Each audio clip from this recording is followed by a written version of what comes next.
दोस्तों आज हम लेकर आए हैं एक और नई कहानी। ये बहुत ही मज़ेदार और रस भरी कहानी है। पूरी कहानी सुनने के लिए अभी वीडियो को लाइक करें, चैनल को सब्सक्राइब करें और नोटिफिकेशन बेल को दबाना न भूलें। शुभम 2 दिन के लिए ऑफिस के काम से दूसरे शहर जा रहा था तो पत्नी सीमा से बोला कि चलो तुम्हें तुम्हारे मायके छोड़ देता हूँ।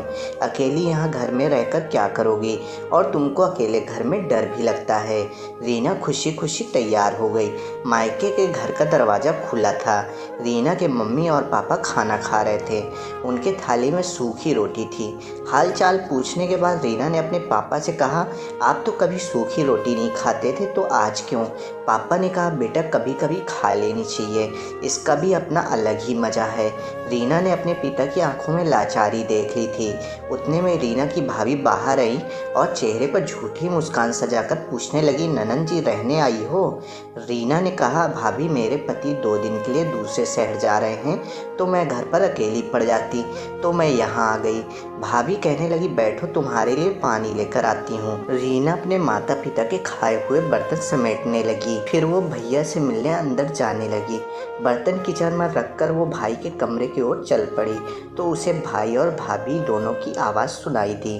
भाभी भैया से कह रही थी, तुम्हारी बहन की शादी हो गई है फिर भी हमारा पीछा नहीं छोड़ रही है। जब मन करता है मुंह उठाकर चली आती है। भैया गुस्से से कहते हैं, तेरा खाती है क्या?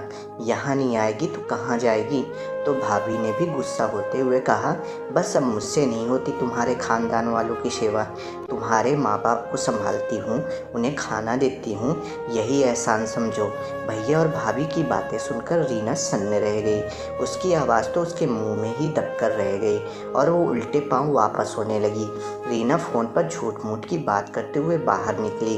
अच्छा सासू माँ, आप लोग आए हैं, पहले ही बता देते तो मायके नहीं आती। अच्छा आप लोग परेशान न हो, ऐसा करिए तब तक वहाँ पड़ोस के घर में बैठ लीजिए, मैं अभी आती हूँ। माँ पापा ने देखा तो आश्चर्यचकित होकर पूछने लगे, बेटा क्या हुआ, अभी आई थी और अभी जा रही हो? रीना बोली, मेरी सासू माँ आई हुई हैं, अभी जाती हूँ फिर कभी आऊँगी। आप दोनों अपना ख्याल रखिएगा। अपने आंसू को दबाते हुए वो अपने माता पिता से मिली और बोझिल कदमों के साथ अपने मायके से वापस जाने लगी। रीना रास्ते भर और घर पहुंचने के बाद भी रोती रही। ये सच है कि मायका माँ बाप से ही होता है, लेकिन कभी कभी उनके होते हुए भी वो बेबस हो जाते हैं। दोस्तों कहानी अच्छी लगी हो तो शेयर करें।